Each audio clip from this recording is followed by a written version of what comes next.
This is amazing. My friend Sean McCracken is here, and he's blowing my mind already this morning with his technology. Sean is a mobile application developer and game developer specializing in wearable computing, real-time 3D, augmented reality, and rapid prototyping.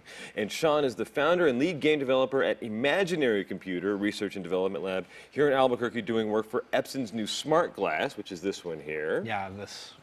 And over the last 5 years, he's released 6 mobile games and has released augmented reality apps for clients including AT&T, Kraft Foods. If anybody played the Sour Patch Kids app, that was Sean. Oh, yeah. Your little one probably knows that You're quite a rock one. star in the tech world then. Sean Oh absolutely is a rock star. He absolutely is. And we've got, like, what were you saying, like $100,000 worth of gear right here? $1 million, billion, trillion dollars. Yeah. Augmented reality. These that you're holding here, you've been working developing software specifically for these, and these are Epson glasses? Yeah, these are made by Epson, and whenever I say that, everybody's like the printer company. But yeah, they've been, this is actually the second version. So the first version was made in 2011, the BT100s. And they were huge, big, blocky things. Yeah. And these are cool looking. But you can put them on, and we can see that they're not giant and goofy I don't know if they're looking. like totally cool looking yet, but you know. Cool is a relative term. Yeah, you know, go. it's still 2014, so you know they look like Coke bottle glasses, and but then this is the actual unit. So this is essentially an Android tablet deconstructed. So you're seeing through here, it's about that big, and it's like a 42-inch LCD projection screen, but you can see through it. So these are really the first real augmented reality glasses out on the market. And when people say augmented reality, we were talking about this earlier. What really does that mean? what you know, it's become this term that people just throwing around. But. Right. So, you know, there's also virtual reality, and augmented reality is really augmenting your reality around you. And that's been hard to do up until now because up until now they had like you had your smartphone and you were looking through like your viewfinder and you'd have to look at like a marker, one of those QR codes or something, and then something 3D would show up. But it never made sense to have, I'm going to take these off for a second. Can I try them? I want to see what they're like. Yes, please do. Actually, I have my game running on it, so you can look around. You can get lost in the game. Yeah, you can look around and it'll look like you're looking through the, because it's doing head tracking too, so if you like. Do I look smart? Yes. That's good. Yes. Okay, so I do see a screen, everybody. So I can see a nebula. Yeah, but look around like with your head because it's doing head tracking. Oh, okay. So it says Cyclops. Yep, that's the game. Oh, there's a really beautiful nebula up there.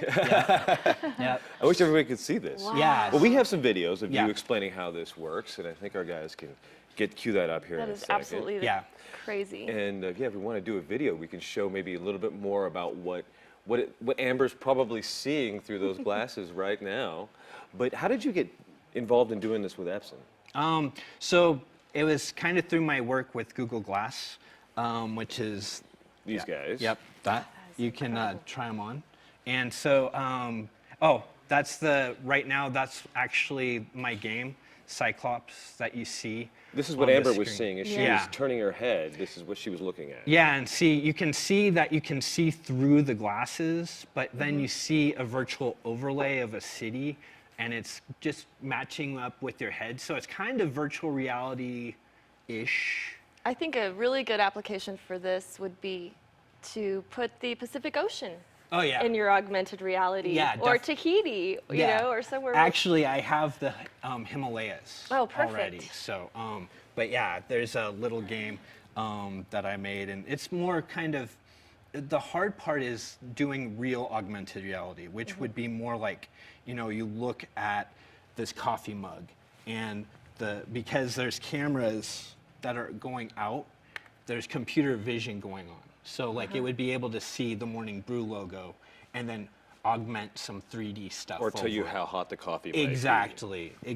So that's where augmented reality is going. Or even like say like your watch and like how much it was, where to buy it, like instantly. So that's kind of $4.99 at Walgreens. yeah.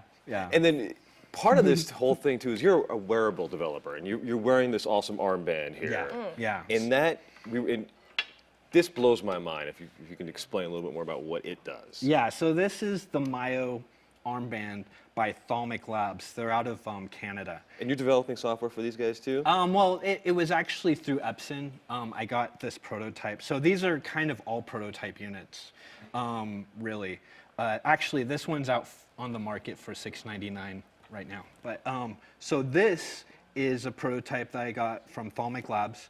And what it does is on the inside, if you can see, there's kind of like a EMG. So what it's able to do is get the electrical impulses from my arm. No kidding. So amazing. then when I like make a fist or like move my fingers, I can actually get gestures that way.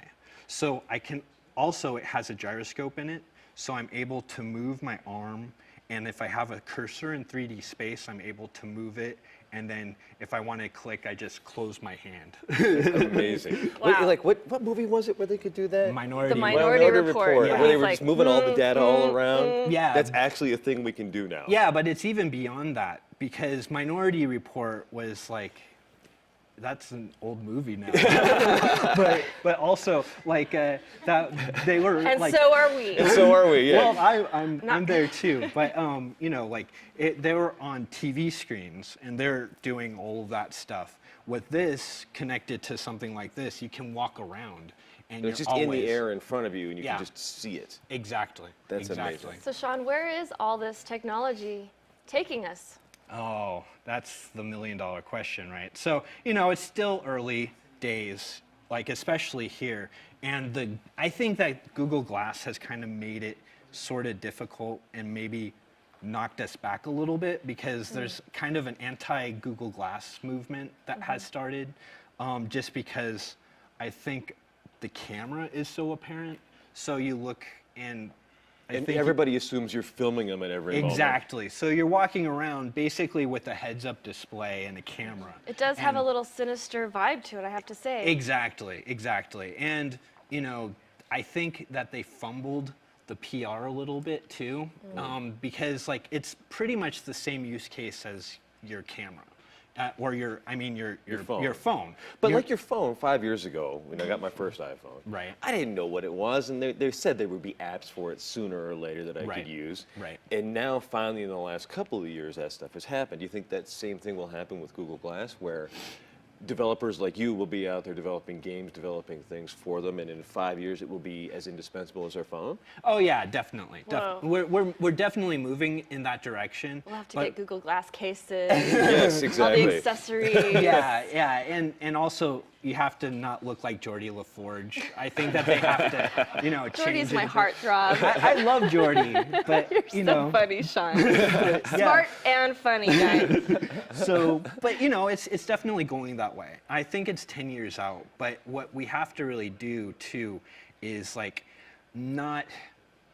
I think Google is not the company to push this, because, you know, with there's the perfect storm of bad things to come out right as Glass hit, like the NSA stuff, Snowden. So yeah. everybody's thinking about privacy right now. I think that, you know, we have to figure out the user experience to like show that privacy is not really a concern with these, like, because, you know, to take a picture you have to go, okay, Glass, take a picture. So, and I just did. But you know, it's you kind of announce it to everybody that you're doing stuff. Yeah, people assume you're just So it's filming them and through- you're Yeah, walking around. but It's you're through not. voice command? Yeah, it's through voice command. So you just like tap on the side, and then it'll say "Okay, Glass," and you say "Okay, Glass." And right now I'm seeing a whole menu system of take a picture, record a video, get directions to, send a message to, make a call to. So it's essentially a really fancy Bluetooth headset. Okay. Cool. Where did you study? I didn't. No? What? Self-taught? Well, I was a music major slash film major back in the day, and And he still makes music too. yeah, I do. Well, mainly for my games now, but yeah, I'm still really mostly in video game development as a dorky gamer I was raised on Nintendo, so this has been kind of a dream come true. Wow. And I made the first game for Glass accidentally. So. And you won $10,000 just for doing that. Yeah, I was invited to Tech Disrupt in San Francisco, where they were running a Google Glass Development Challenge, and I beat 7 other teams. So. Cool. Awesome. Sean McCracken, everybody. Google rock star, developer, An Albuquerque guy. madman, extraordinaire. I like that. We've got a lot more coming up. Geomorphology. We'll learn a little lesson after the break. Don't go away.